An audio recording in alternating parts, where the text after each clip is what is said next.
I am here to present a lecture on the topic Determinants of Human Aggression. The objectives of this lesson are to understand what is meant by the term type A personality, what is type B personality, what is narcissism, and what are the gender differences in aggression, and we will also learn what are the situational factors that can influence aggression, and as part of that we will be learning how can alcohol consumption affect aggression as well as how can heightened temperature affect aggression. In the previous lecture I had discussed topics like what is aggression, we had learned what are the various types of aggression, we had also learned what are the various psychological theories that explain aggression. I would like to bring to your notice that all of us have seen people behave in various ways in our daily life, and I believe we all can remember examples where we must have seen some people lose their temper in a queue in a shop, or whereas some people remain quite calm in the same situation. So, there is a reason why some people tend to be more aggressive whereas some people tend to be quite calm. So, the today's lecture will understand what is the main reason behind these differences in the way people exhibit aggression. Now, when we learn this topic of what are the various determinants of aggression, it is understood that the determinants belong to two categories, namely what are the various personality determinants of human aggression, and we will also discuss what are the situational factors that can influence human aggression. Now, as part of personality determinants which can influence human aggression, I will be discussing how can elements of a personality like narcissism, how can hostile attribution bias, and how can a type A personality behavior and type B personality behavior influence aggression. Now, coming back to the topic with regard to what is personality, I believe all of you do realize that personality is a very integral part of psychology, and the term personality means the unique way in which we think, feel and behave. How can personality influence aggression? Now, according to research, we now know that we have a certain type of personality called as type A personality. So, people who fall in this type A personality category, they actually share certain typical characteristics. When a person who comes under the category of type A personality, the foremost important attribute of his personality is that they are always very competitive. It's like they tend to compete for everything in every act. Even a very minor simple task is also taken very seriously by them, and they always try to outdo others and compete. And apart from that, another important attribute called as irritability. They are in a way where you can easily irritate them. A type A personality person can easily get irritated, can also quickly get irritated, and we also know like irritation can lead to anger. It's quite easy, and if you all remember, when we look at social places like supermarkets or movie theaters, some people who always tend to have fights in a queue to the ticket counter or in the snacks counter. So, basically these are people who can tend to get very irritable quickly. That is again a very important aspect of type A personality. And then the type A personality person is always in a hurry. They are always trying to chase deadlines to finish work on time. Last but not the least, the most important attribute of a type A personality person is they are very aggressive. When things don't happen their way, they react with very overt and strong aggressive behavior. So, these are the typical features of a type A personality person, and a person who has type A behavior is obviously far more aggressive than others. Now, we have one more type of personality behavior that is extreme opposite of type A personality, and this is called as type B personality. What is type B personality? They also share certain typical features like type A personality, but then the features of type B personality are extreme opposites of type A personality. Type B personality are very relaxed and calm all the time. They hardly seem to be in a hurry. They always lead a very relaxed life. They don't seem to get affected by any deadlines like type A personality. And last but not the least, a type B personality person rarely gets aggressive. And apart from this, research has also found that type A personality people also are more likely to commit acts like child abuse, and they might also indulge in intimate partner violence, whereas this is not seen in people with type B personality. The next most important personality determinant of human aggression is a topic called as hostile attribution bias. Before I tell you what that term means, let us also remember and understand that the word attribution is a very commonly used term in social psychology, and the word attribution actually means it is nothing but the process we use to find out the causes behind others' behavior. That is called attribution. Now, coming to what is hostile attribution bias, it is nothing but the tendency to perceive hostile intentions and motives in others' actions when these actions are ambiguous, and people who have this bias assume that any provocative actions by others are hostile and they react with extreme anger and overt aggression. The next most important personality determinant of human aggression is a term called narcissism. Now, let us learn what is narcissism. Narcissists are those people who have an overinflated sense of self-worth, and they also have a very high level of self-love and without any evidence to support their sense of superiority, and they have a very unstable self-esteem, and they react with extreme levels of aggression to any personal slights such as insults and criticism. Okay. In other words, narcissists are people who behave aggressively when ego threatening situations occur. Additionally, people who have this trait in their personality of being narcissist, they also might display extreme emotional liability and strong reactions which could include anger and rage. Now, let us learn why does a narcissist behave a lot more aggressively than normal people, and the main reason for this difference is because research has found that narcissist people are, they seem to be deficient in factors that restrain aggressive behavior. And now I have come to a very interesting part of the lecture. Actually, across the world a lot of us are very curious to know when we look at aggression, who is more aggressive, is it males or females? And all of us do have a very strong assumption that males seem to be a lot more aggressive than females. This is an assumption that is held by people all over the world across cultures. But then what is actual fact? What does the research actually say? So, there has been a huge body of research that has been taken place to study the gender differences in aggression across the world, and now we have a concrete evidence to prove that males tend to exhibit higher levels of aggression than females. If I have to be more specific, males tend to exhibit higher levels of physical aggression than females, and surprisingly, males also tend to exhibit higher levels of verbal aggression when compared to females. I have used this term gender differences, and now we all know that it is a fact that men are more aggressive than women. Okay.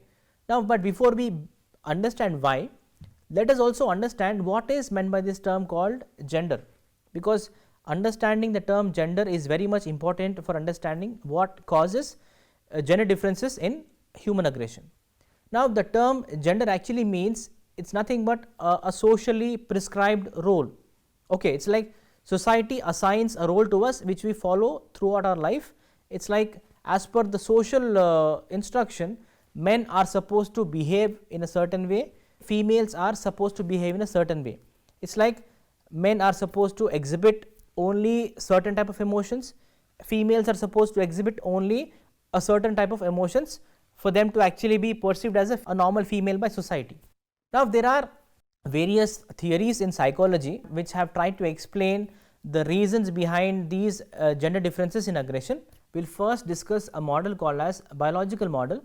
According to the biological model, the sex differences in aggression may be attributed to a hormone called testosterone, which significantly increases aggression in a human being, and this hormone called testosterone occurs at higher levels in males when compared to females. And then we have another theory called as the socio-biological perspective.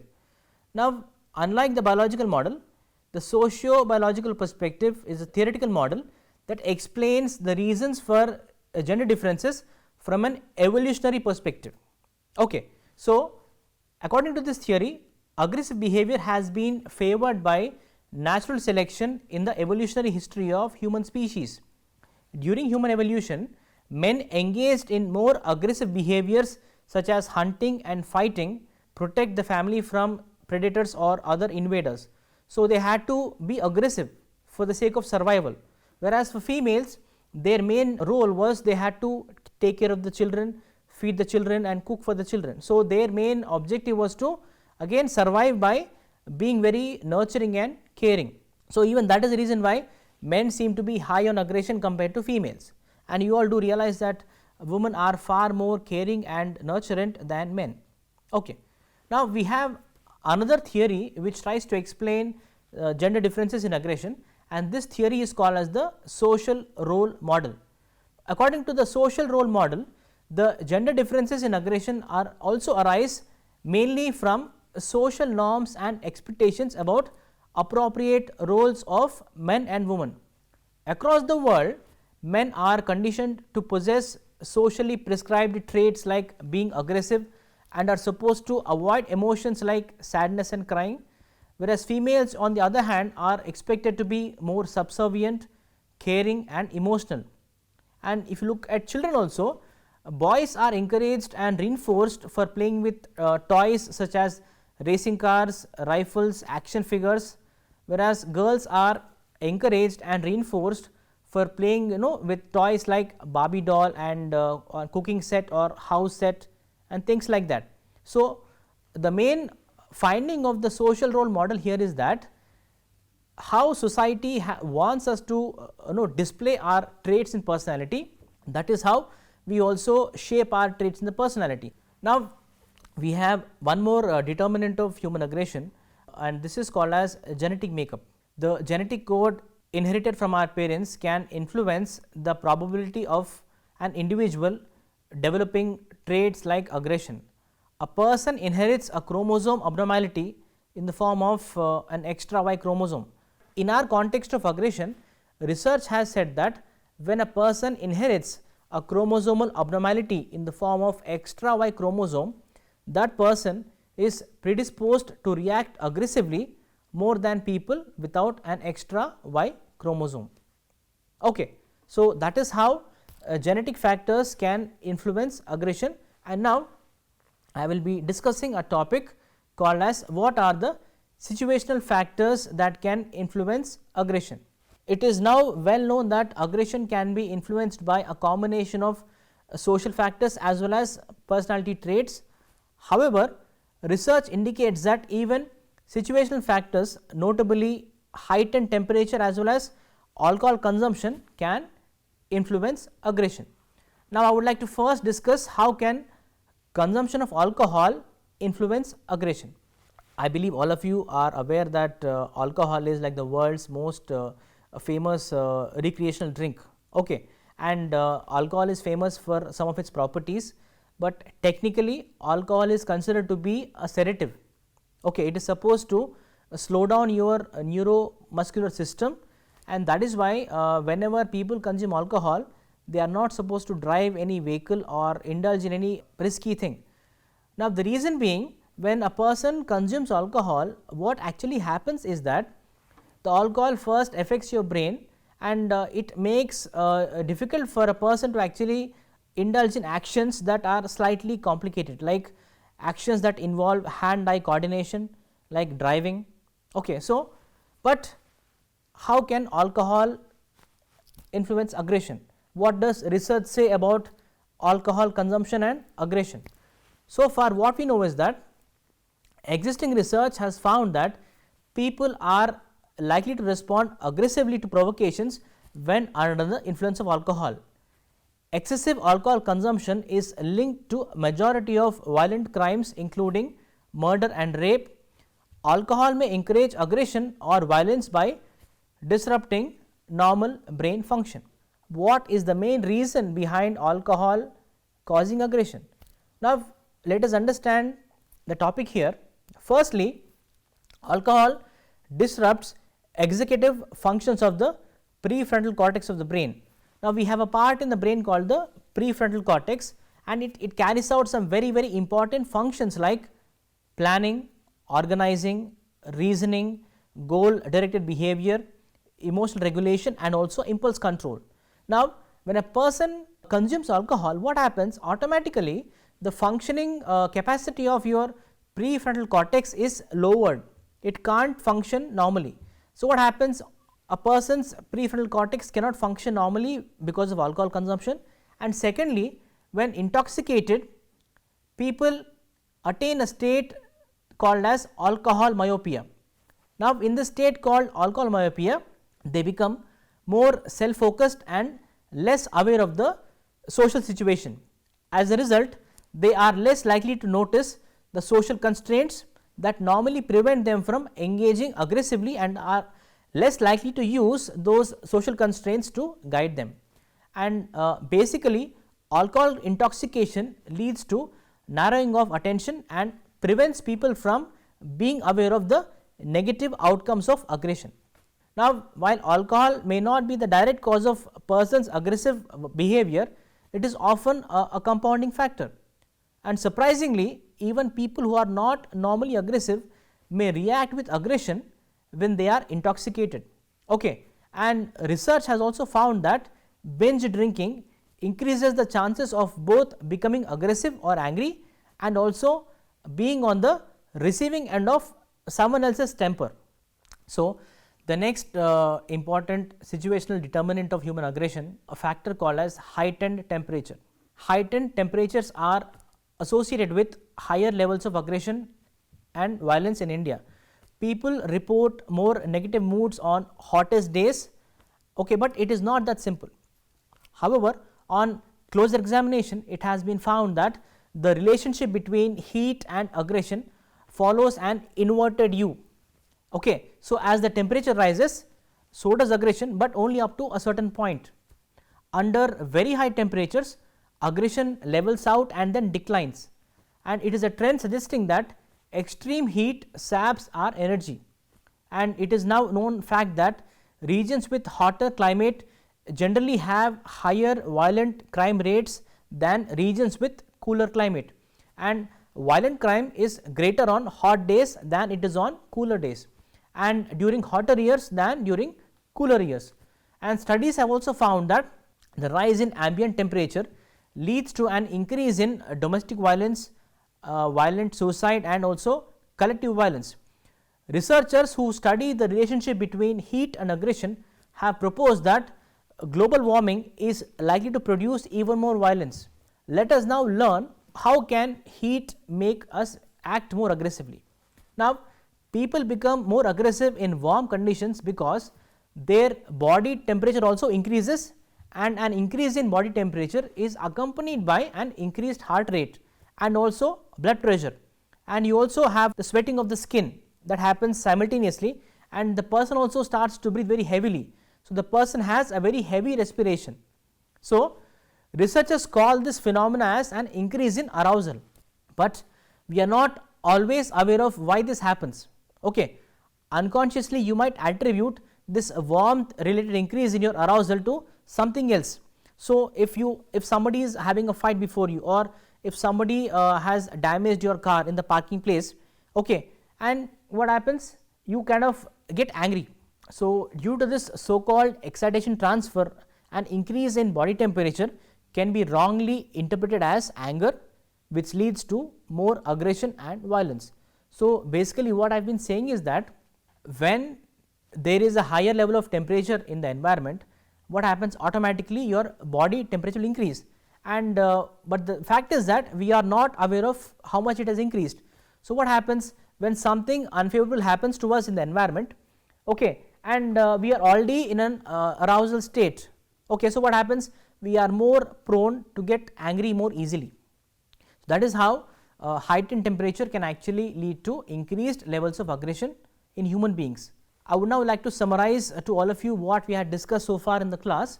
In today's lecture, we first began by understanding how can aggression be caused by various factors, and then we learnt as part of that certain personality aspects can also act as determinants of human aggression, and we learned that under personality aspects, an aspect called type A personality can increase aggression in a person, and whereas type B personality has an opposite effect, whereas I mean to say people with type B personality tend to be a lot less aggressive than people who have type A personality. And we also discussed that people who have this hostile attribution bias also tend to be on the higher side of aggressive behavior. Okay. And we learned that people who possess this trait called narcissism, even they may be more aggressive than normal people. Okay. And we discussed what are the various gender differences that are seen in aggressive behavior, and we learned that men win hands down when it comes to who is more aggressive. So it is now known that men seem to be higher on physical aggression as well as verbal aggression when compared to females. Okay, this study's finding has been replicated all over the world. And then we learned how can genes or genetic code influence aggression, and we learned that people who have an extra Y chromosome. And then finally we discussed what are the situational determinants of human aggression, and in that we discussed how can alcohol lead to higher aggression. We also discussed the reasons behind alcohol's impact on aggression, and we also discussed after that how can increased temperature or heat lead to higher levels of aggression.